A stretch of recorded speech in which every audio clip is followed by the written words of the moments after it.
हरे भरे जंगल में एक चंचल गिलहरी रहती थी जिसका नाम मैक्स था। उसे चमकदार चीजें इकट्ठा करना बहुत पसंद था।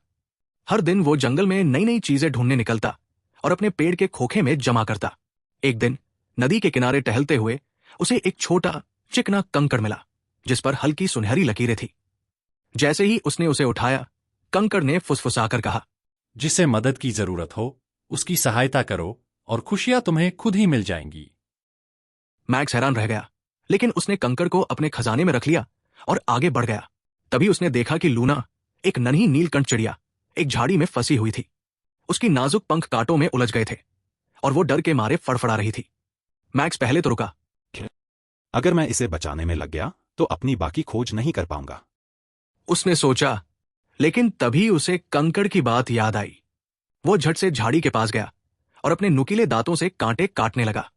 थोड़ी ही देर में लूना आजाद हो गई। धन्यवाद मैक्स, लूना खुशी से चहकी। तुमने मेरी जान बचाई है। मैं तुम्हें एक तोहफा देना चाहती हूं। वो उड़कर गई और कुछ ही पलों में एक सुनहरा अखरोट लेकर आई, जंगल का सबसे दुर्लभ और मूल्यवान खजाना। मैक्स की आंखें चमक उठीं, लेकिन इस बार वो केवल खजाने की चमक से खुश नहीं था। उसे एहसास हुआ कि सच्ची खुशी दूसरों की मदद करने से मिलती है, न कि सिर्फ चीजें इकट्ठा करने से। उस दिन से मैक्स न केवल एक संग्रह करता था, बल्कि अपने दोस्तों की मदद करने वाला भी बन गया।